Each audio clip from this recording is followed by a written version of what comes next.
बहुत easy tips के साथ ये रेसिपी आप लोगों के लिए लेके आई हूँ। ये खीर की रेसिपी है। इंशाल्लाह जब ये एक दफ़ा बनाएंगे तो बार बार बना के घर वाले बार बार फरमाइश करेंगे।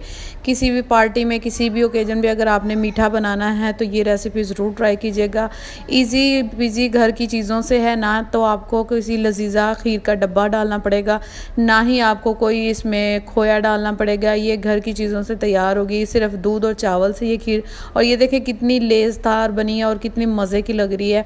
तो ये वही टिप्स एंड ट्रिक्स के साथ आप लोगों के साथ शेयर करूंगी जो लोग बनाते हैं ये खीर। इस तरीके से बनाएंगे तो इंशाल्लाह आपकी खीर भी बहुत अच्छी बनेगी और सबको पसंद भी आएगी। तो बहुत आसान रेसिपी है, पूरी रेसिपी वॉच करनी है तो चलें जी स्टार्ट करते हैं। सबसे पहले बिस्मिल्लाहिर्रहमानिर्रहीम।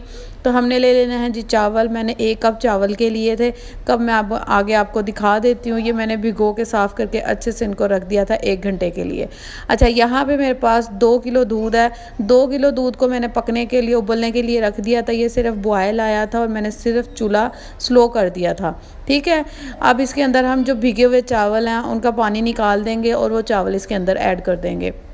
इस तरीके से सारे चावल आपने ऐड करने हैं जितने भी मैंने। अच्छा, ये 2 किलो में एक परफेक्ट रेसिपी बनती है। अगर आपको चावल वाली जो खीर है थोड़ी सी पतली उसमें चाहिए है तो आपने क्या करना है, इसमें पौना कप चावलों का कर लेना है। ठीक है, तो इस तरीके से हम क्या करेंगे, इंस्टेंट ये तैयार होती है। तकरीबन 1 घंटा आपको लगेगा, 1 से 1.5 घंटा तो आपकी खीर मज़े वाली आपकी रेसिपी तैयार हो जाएगी। अच्छा, यहाँ पे क्या किया था, इसमें मैंने चावल डाल दिए थे, थोड़ा सा इसको मिक्स करूँगी। अगर आप नॉन स्टिक में डाल रहे हैं, ये टिप्स है आगे आगे आप लोगों के लिए। अगर आप नॉन स्टिक में खीर बना रहे हैं ना तो आपने क्या करना है, इसको ऐसे पकने देना, छोड़ देना।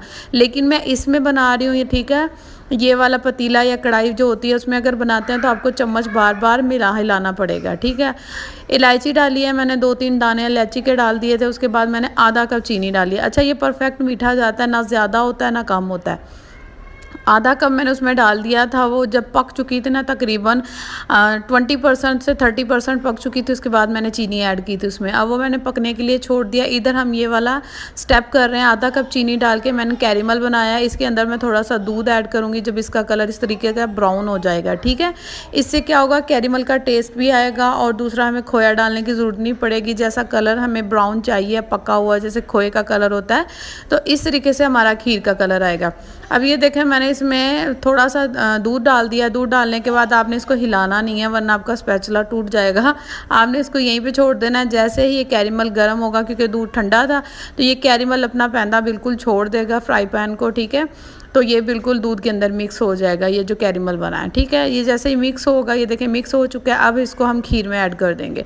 खीर देखें हमारी काफ़ी पक चुकी है, तो तकरीबन ये तैयार है। अब इसको कैरेमल को डाल के हम थोड़ा सा इसको और पकाएंगे। पकाने के बाद यहाँ पे आपके पास एक और स्टेप है। अगर आप डालना चाहते हैं तो इसमें वो एसेंस भी डाल सकते हैं। ठीक है, केवड़ा एसेंस जो होता है, लेकिन मैंने नहीं डाला, मैंने सिंपल इसको इलायची वाले टेस्ट में ही रखा है। तो यहाँ पे इसको थोड़ा सा और पकाएंगे। ये वाला जो मिक्सचर डाला है हमने एसेंस डाल के। अच्छा, यहाँ पे मैं क्या कर रही हूँ, इसके थोड़ा सा टेस्ट को अच्छा और इन्हेंस करने के लिए, अगर आपके पास घर में बर्फ़ी मौजूद है, 2-3 पीस मौजूद हैं, तो आपने सिंपल वो डाल देने हैं। मैंने इसमें ये वाली बर्फ़ी ऐड की है, ये मेरे पास रखी हुई थी घर में, तो सोचा ये ऐड कर देते हैं। इससे क्या होगा, इसका टेक्सचर यहाँ पे भी हमारी बिल्कुल रेडी है। खीर बहुत मज़े की तैयार हुई है। लेकिन आपने इसको और अच्छा मज़े का टेस्ट देना तो आप इसमें इस तरीके से खीर में बर्फ़ी जो होती है वो डाल दें। ठीक है, उसके बाद इसके साइडों पे जितनी भी मलाई जम चुकी है वो हमने अपने चम्मच के साथ अच्छे से उतार देनी है। उतारने के बाद इसको ठंडा होने के लिए छोड़ देना है। ठीक है, आप किसी भी बर्तन में इसको सेट कर सकते हो। ठंडी हो गई थी तो मैंने इस वाले बर्तन में इसको सेट किया और तकरीबन ओवरनाइट के लिए मैंने इसको फ्रिज में छोड़ दिया था ठंडा होने के लिए। तो यार आप देख सकते हैं कितनी मज़े की ये लग रही है, बिल्कुल बाज़ार से तो ज़्यादा अच्छी बनती है। हाँ, एक और आपको बात याद रखनी है, दूध आपका फुल फैट होना चाहिए। ठीक है, दूध में आपने कमी नहीं करनी। दूध आपका अच्छा होगा तो आपका खीर का टेक्सचर भी अच्छा होगा और आपकी खीर भी अच्छी बनेगी। वरना वो आपको पता है खीर का टेस्ट ही नहीं आ रहा होता अगर आप बनाते भी हैं। तो आप इस तरीके से ये रेसिपी ज़रूर बनाएंगे और फुल फैट आपने दूध यूज़ करना है। ठीक है जी, आई होप अगर वीडियो पसंद आती है तो वीडियो को ज़रूर शेयर कर दें, लाइक कर दें और मेरे चैनल को लाजमी सब्सक्राइब किया करें ताकि आइंदा और अच्छी अच्छी वीडियो आप लोगों के लिए लेके आऊँ।